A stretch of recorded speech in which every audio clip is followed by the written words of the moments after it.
Welcome to this platform dear students. आज जो हम कवर करने वाले हैं जेल प्रेरी जेल डिपार्टमेंट का जो एग्ज़ाम है 4 अक्टूबर 2018 का फर्स्ट शिफ्ट का, उसको कवर करने वाले हैं जो 2018 का लास्ट पेपर है। और साथ में ही अगर आप और भी पेपर्स देखना चाहते हैं तो हमारे इस चैनल को सब्सक्राइब कर लें, जिससे हर एक वीडियो का अपडेशन आप तक पहुँचता रहे। तो आइए चलते हैं पहले प्रश्न की ओर।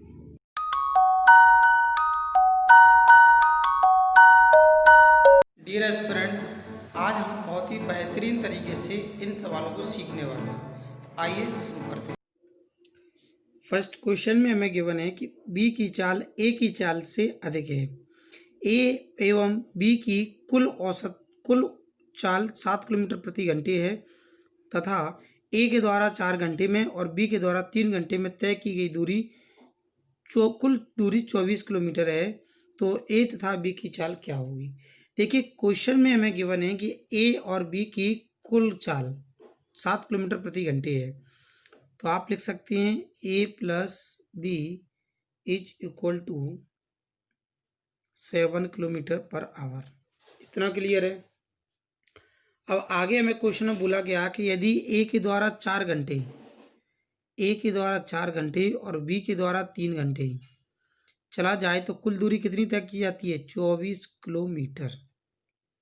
इतना क्लियर है।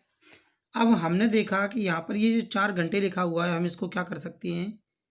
4a को a plus 3a 3b is equal to 24 kilometre ऐसा लिख सकते हैं। ऐसा इसलिए लिख सकते हैं क्योंकि हमें पता है इस 4a को हमने क्या कर दिया? ब्रेक कर दिया, तोड़ दिया। अब यहाँ से अगर हम 3 को कॉमन निकाल दें, कहाँ से? इन दोनों में से, तो a प्लस b का वैल्यू कितना है? 7। तो 7 का 3 गुना कितना हुआ? 7 का 3 गुना 21। तो आप लिख सकते हैं ये जो निकल कर आएगा वो कितना निकल कर आएगा? पूरा 21। और 21 को इधर भेजने पर माइनस कर दिया तो ए का वैल्यू जो निकल कर आया वो कितना है? 3 किलोमीटर पर आवर। अगर ए का मान 3 आ चुका है तो बी का कितना होगा? 4 किलोमीटर प्रति घंटे। तो आपने देख लिया, ऑप्शन नंबर 3 में हमें गिवन है ए की चाल है 3 किलोमीटर प्रति घंटे और बी की चाल है 4 किलोमीटर प्रति घंटे। अगर आप इस क्वेश्चन को अच्छे से समझ सके हैं तो आइए चलते हैं नेक्स्ट क्वेश्चन की ओर। क्वेश्चन में हमें गिवन है कि 2250 रुपये के अंकित मूल्य वाली एक मेज पर 30% की छूट की घोषणा की गई, तो मेज का विक्रय मूल्य क्या होगा? देखिए, 30% की अगर घोषणा की गई है तो उसे 70% अब बेचना पड़ेगा। यानी आपने लिख दिया 2250 गुणा 70 और बटा 100, क्योंकि हमें 70% मूल्य उसका निकालना है। विक्रय मूल्य जो है 70% है, तो 0 से आपका 0 कैंसिल, 0 से 0 कैंसिल। 7 का मल्टीप्लाई कर दिया, 7 5 जा 35, रिमाइंडर 3 बचा आपका 30। ये हो गया कितना?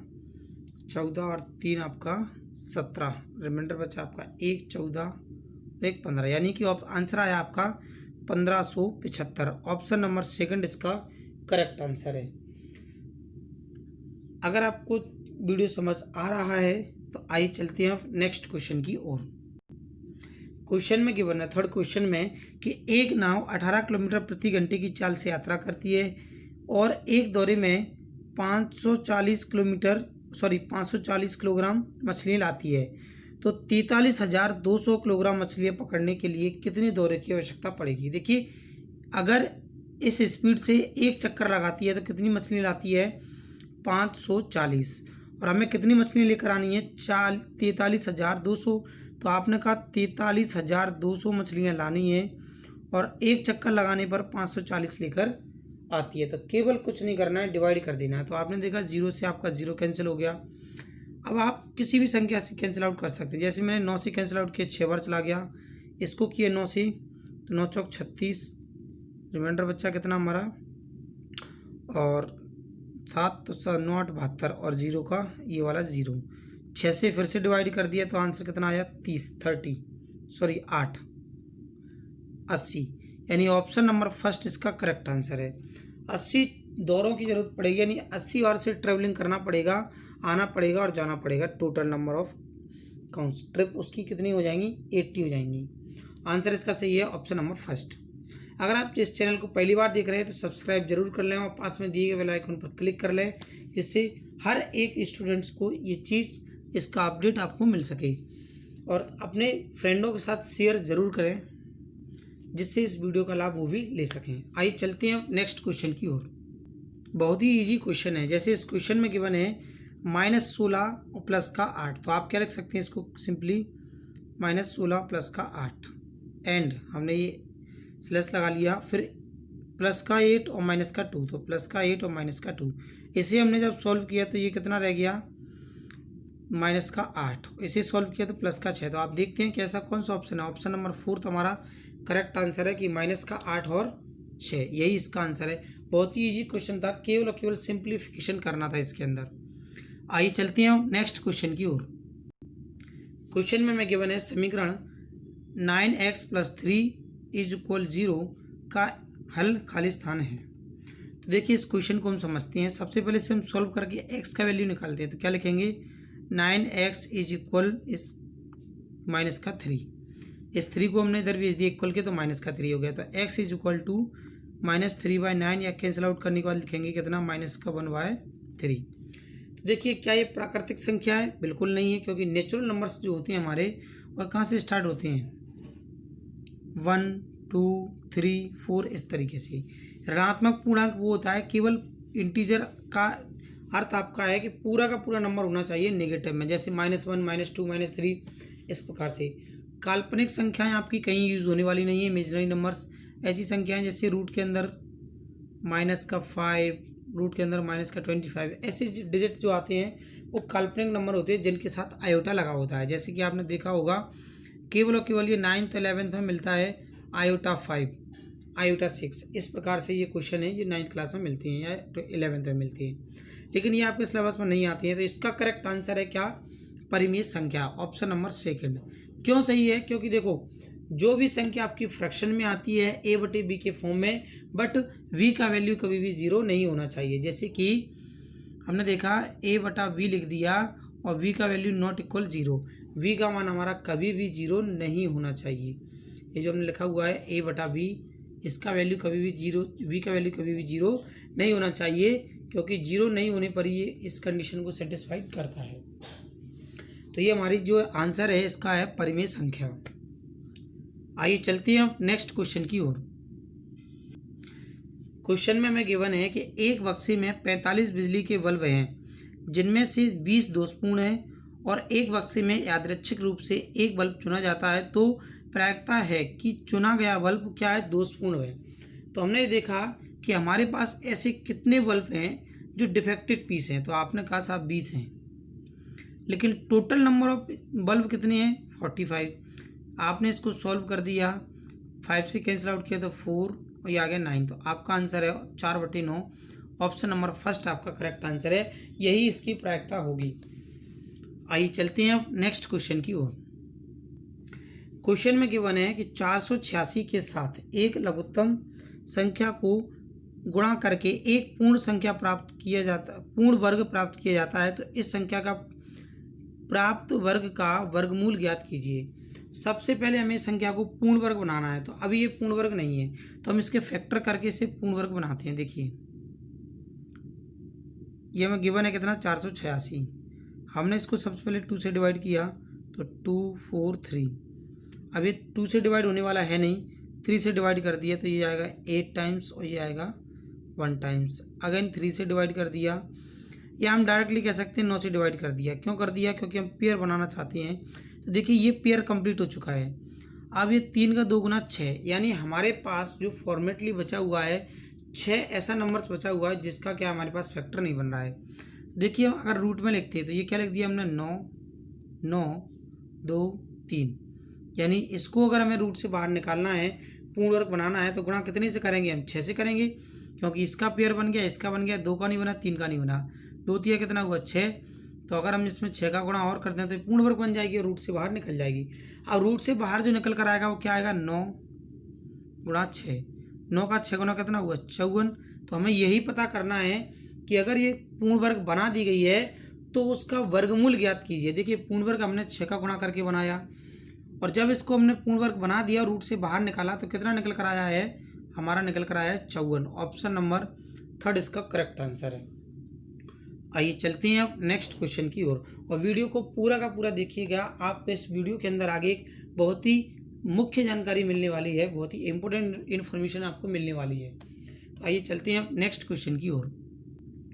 2 घंटे में एक टैंक को भरने के लिए 8 पाइपों की आवश्यकता पड़ती है। तो देखो 2 घंटे में भरना है, 8 पाइपों के द्वारा पूरा का पूरा टैंक भर जाता है।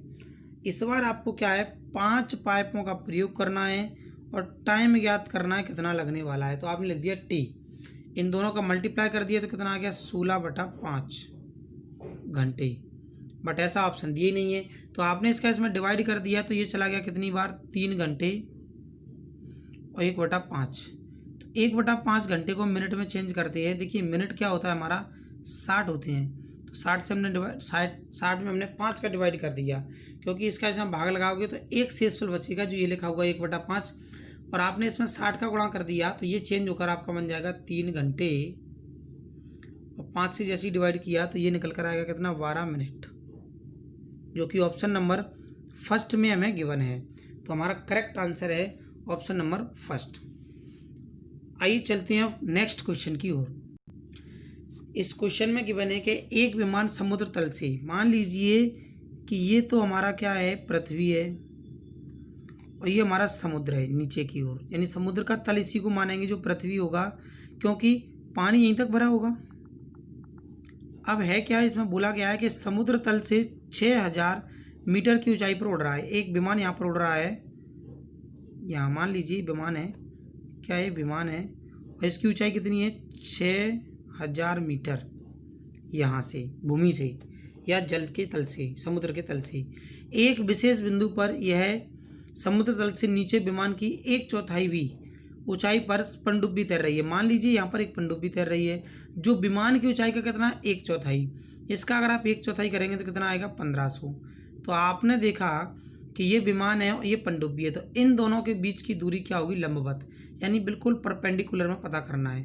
तो आपने देखा ये 6000 हो गया और ये 1500, दोनों को ऐड कर दिया, कितना आया हमारा 7500 मीटर, यानी ऑप्शन नंबर 4 इसका करेक्ट आंसर है। बहुत ही इजी क्वेश्चन था, कुछ नहीं करना है, समुद्र के तल से ऊपर का और समुद्र से तल से नीचे पनडुब्बी कितनी गहराई पर है, ऊंचाई का 1/4, यानी 6000 का 1/4 कर दिया, 1500 आ गया, दोनों को ऐड कर दिया, आंसर आ गया ऑप्शन नंबर 4। आइए चलते हैं नेक्स्ट क्वेश्चन की ओर। बहुत ही बेहतरीन क्वेश्चन है ये कि कुछ खिलौनों को 18 बच्चों के बीच इस प्रकार समान रूप से वितरित किया गया है कि प्रत्येक बच्चे के खिलौने की संख्या बच्चों की कुल संख्या के बराबर होती है, और वितरण के बाद 6 खिलौने शेष बच जाते हैं। तो खिलौनों की संख्या क्या थी। देखिए क्वेश्चन में हमें बोला गया सबसे पहले कि प्रत्येक बच्चे को जितने बच्चों की संख्या है उतने खिलौने दिए जाती हैं, उसके बाद भी 6 खिलौने शेष बच जाती हैं। तो खिलौनों की संख्या क्या थी। तो आपने देखा बच्चों की संख्या यहाँ पर कितनी, 18। अगर 18 बच्चे हैं तो प्रत्येक बच्चे को खिलौने भी कितनी दिए गए, 18। तो 18 का गुणा आपने 18 में किया, कितना आ गया 324। 18 का स्क्वायर आपको याद होना चाहिए। इसके बाद आपने देखा 6 खिलौने शेष बच गए, तो 6 को आपने जोड़ दिया, तो ये जो निकल कर आया कितना आया, 330, यानी ऑप्शन नंबर फर्स्ट हमारा करेक्ट आंसर था। बहुत ही ईजी क्वेश्चन आप देख रहे हैं, प्रत्येक चैप्टर में वर्गमूल से आपका एक नया क्वेश्चन बनी रहा है प्रत्येक टेस्ट पेपर में। आइए चलते हैं नेक्स्ट क्वेश्चन की ओर। क्वेश्चन गिवन है कि 40 सेंटीमीटर घन आयतन वाले एक बॉक्स में 2 सेंटीमीटर किनारे वाले कितने घनों को रखा जा सकता है। तो देखिए हमने देखा आयतन कितना है, 40, और घन का आयतन क्या होता है, भुजा गुणा भुजा गुणा भुजा, यानी भुजा साइड जो दे रखा है उसका क्यूब करना है। तो यहाँ पर कितना गिवन है, 2 2 और 2, इन सभी का गुणा किया तो कितना आ गया 40/8, और डिवाइड कर दिया तो निकल कर आ गया 5 बॉक्स रखे जाएंगे। यहाँ पर कितने बॉक्स, 5 बॉक्स, यानी ऑप्शन नंबर फर्स्ट इसका करेक्ट आंसर है। आइए चलते हैं नेक्स्ट क्वेश्चन की ओर। क्वेश्चन में हमें गिवन है कि एक तार 15 सेंटीमीटर भुजा वाले वर्ग के आकार में है। आपके पास एक वायर है, एक तार है, ये वर्ग के आकार में, अगर ये 15 है, ये भी 15, ये भी 15 और ये भी 15 है, तो टोटल आपने देखा अगर मैं तार को सीधा कर दूं तो कितने सेंटीमीटर का हो जाएगा, 60 सेंटीमीटर का। अब आपने इस तार को पुनः क्या किया, एक आयत की आकृति में बना दिया। तो ये बना दिया आयत की आकृति में। बोला गया आपसे कि 5 सेंटीमीटर इसकी चौड़ाई है, तो ये भी कितनी होगी, 5 सेंटीमीटर। लंबाई हमें ज्ञात करनी है। देखिए अगर 60 में से मैं 5 और 5 10 माइनस कर दूं कितना बचेगा, 50, 50 सेंटीमीटर के बराबर के दो टुकड़े कर दूं, क्योंकि ये भी कितना होगा 25 सेंटीमीटर और ये भी कितना होगा 25 सेंटीमीटर। तो हमने ये देखा कि लंबाई कितनी निकल कर आई है, यहाँ से यहाँ तक कितनी है 25 सेंटीमीटर। तो आपका आंसर भी है 25 सेंटीमीटर इसकी क्या होगी, लेंथ होगी। आइए चलते हैं अब नेक्स्ट क्वेश्चन की ओर। बहुत ही इजी क्वेश्चन है। इसमें तो हमें क्या करना है, सबसे बड़ी संख्या छांटनी है। देखिए सबसे बड़ी संख्या के लिए आपने देखा सबसे आगे कौन सा नंबर है 7, सेकंड डिजिट में आप देखते हैं 0 है, 2 है, छोटा है और ये भी छोटा है। तो ये सब हटा दिए तो आंसर क्या होगा आपका ऑप्शन नंबर 4। और भी आपके पास मेथड है जिससे आप आसानी से देखकर ये पहचान सकते हैं कौन संख्या छोटी है और कौन सी बड़ी है। इस क्वेश्चन को समझाने का कोई औचित्य नहीं है। आइए चलते हैं नेक्स्ट क्वेश्चन की ओर। क्वेश्चन में हमें गिवन है कि निम्नलिखित में से कौन सा बिंदु तृतीय चतुर्थांश में स्थित है। तो देखिए चतुर्थांश की अगर बात करें तो हमने ये देख लिया, ये जो हमारा चित्र बना हुआ है इसके अंदर ये x प्लस का है और ये y प्लस का है, यहाँ y माइनस का है, यहाँ x माइनस का है। इसके अकॉर्डिंग हमने देखा जब दोनों साइन प्लस के आते हैं, यहाँ आपने देखा फर्स्ट माइनस और सेकंड प्लस, यहाँ माइनस एंड माइनस, और यहाँ देखा आपने तो प्लस एंड माइनस। देखिए ये चतुर्थांश के आधार पर बांटे गए हैं। कैसे, ये प्रथम चतुर्थांश है, ये द्वितीय है, ये हमारा तृतीय है और ये हमारा चतुर्थ है। अब क्वेश्चन हमें ये देखना है कि तृतीय चतुर्थांश में क्या कौन सा पॉइंट स्थित है, कौन सा बिंदु हमारा स्थित है। तो आपने देखा कि तृतीय चतुर्थांश में दोनों चिन्ह माइनस के आते हैं, क्योंकि ये भी माइनस है और ये भी माइनस है। तो आपने देखा कि फर्स्ट वाला बिल्कुल सही, यही आपका सही आंसर हो गया। सेकंड अगर आप देखते हैं तो ये कौन से चतुर्थांश में जाएगा, ये जाएगा आपका कौन से में, थर्ड फोर्थ वाले में, क्योंकि यहाँ पहली संख्या पॉजिटिव है और दूसरी निगेटिव है। आपका जो है भुज और कोटि है प्लस माइनस में दे रखे हैं। फिर आपने देखा इसके अंदर दोनों प्लस प्लस हैं, फर्स्ट क्वाड्रेंट में जाएगा, भुज कोटि दोनों प्लस प्लस हैं। यहाँ पर आपने देखा कि भुज आपका जो है माइनस है और कोटि आपका प्लस है, जो कि सेकंड क्वाड्रेंट में जाएगा, जबकि फर्स्ट में भुज और कोटि दोनों नेगेटिव दे रखी हैं, जो कि आंसर आपका फर्स्ट वाला सही है। देखिए भुज बोलते हैं हम x को और y बोलते हैं y को बोलते हैं कोटि। काफ़ी बार क्वेश्चन यही पूछ लिया जाता है कि निम्न में से भुज कौन सा है और कोटि कौन सा है, या कोऑर्डिनेट और अब्सिसिया। कोऑर्डिनेट इसको बोलते हैं, अब्सिसिया इसको बोलते हैं। ये आप डिपेंड करता है क्वेश्चन किस तरीके से पूछा जाता है। आइए चलते हैं नेक्स्ट क्वेश्चन की ओर। क्वेश्चन में हमें गिवन है कि 72 सेंटीमीटर लंबे, 60 सेंटीमीटर ऊंचे और 36 सेंटीमीटर चौड़े एक टैंक में 18 सेंटीमीटर की गहराई तक पानी भरा हुआ है। देखिए एक टैंक बना देता हूं मैं।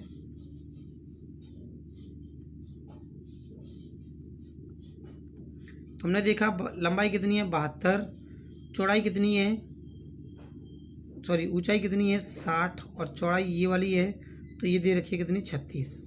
सभी के सभी मान सेंटीमीटर में है। अब ये पूरा ना भरते हुए कितना भरा हुआ है, केवल 18 सेंटीमीटर की ऊंचाई तक। तो देखिए 18 सेंटीमीटर तक भर दिया, मान लो हमने यहाँ था, तो इसको हम लिखेंगे कैसे 72 और ये लंबाई हो गई। उसके बाद हम लिखते हैं चौड़ाई। तो चौड़ाई हमने देखा कितना है 36 सेंटीमीटर और ऊंचाई कितनी लिखनी है 18। तो आपने देखा इन सब का अगर हम गुणा कर दें तो हमें ये पता चल जाएगा कि अभी कितना पानी भरा हुआ है। और अगर इसी की जगह मैं ये पता कर लूँ कि 1 सेंटीमीटर में कितना पानी भरा है, तो क्या लिखेंगे हम 72 गुणा 36, और इन दोनों का अगर मल्टीप्लाई कर दिया जाए, ये थोड़ा सा क्या है कैलकुलेटिव पार्ट है, तो हमने यहाँ पर इसका मल्टीप्लाई कर दिया, तो जो निकल कर आएगा कितना हमारा 2592। अब हमने ये देखा ये किया क्यों है, अभी सब समझ आ जाएगा।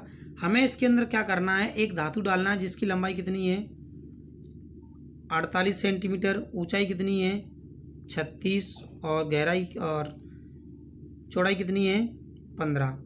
अगर हम इस धातु को इसके अंदर डालते हैं तो हमारा पानी उतना ही ऊपर जाएगा जितना इसका आयतन होगा। तो इन सभी का गुणा कर दिया, इसका आयतन निकल कर आएगा 25920।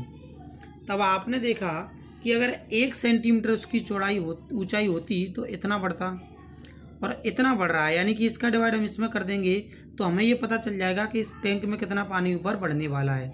तो आपने डिवाइड किया तो 10 का, तो आंसर आया इसका ऑप्शन नंबर 10 सेंटीमीटर, यानी भाग लगाया तो 10 निकल कर आता है हमारा।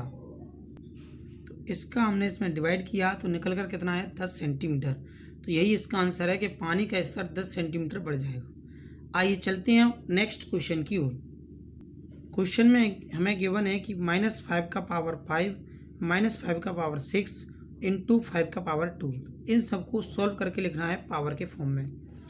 तो देखिए हमने देखा इसको अगर सॉल्व करेंगे तो ये प्लस का पावर देगा, क्योंकि सम संख्या है हमारे ऊपर, सम संख्या होने पर हमें जो डिजिट मिलता है प्लस में मिलता है, यहाँ विषम है। तो हम क्या करते हैं इसमें से सबसे पहले इसको देखूँ, -1 की पावर 5 और 5 की पावर 5 ऐसा लिख सकते हैं, और इसके बाद वाले को हमने एज इट इज़ लिख दिया और ये लिख दिया। तो हम यहाँ देख रहे हैं अगर इसे सॉल्व करेंगे तो कितना मिलेगा, -1 यानी माइनस मिलेगा, पावर 5 पावर 6 और पावर 2 इन सभी को जोड़ दिया तो ये बन गया 5 की पावर कितना 13, जो कि ऑप्शन नंबर में गिवन है हमें फर्स्ट वाले में।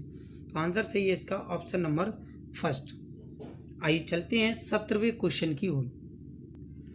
क्वेश्चन में हमें गिवन है 6ab - 4a² - 8b² में से 4a² - 11ab + 7b² को घटाइए। तो देखिए घटाना है हमें, 6ab 4a² - 8b² घटाने के लिए मैंने एज इट इज़ क्या किया, a² के नीचे इसको लिख दिया।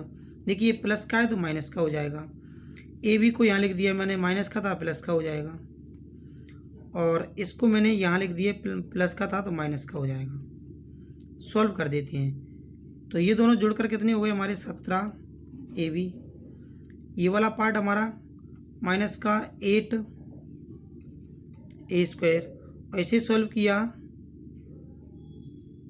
तो ये हमारा बचेगा कितना, माइनस का 15b²। अब हमें ये चेक करना है ऐसा कौन से ऑप्शन में गिवन है हमें।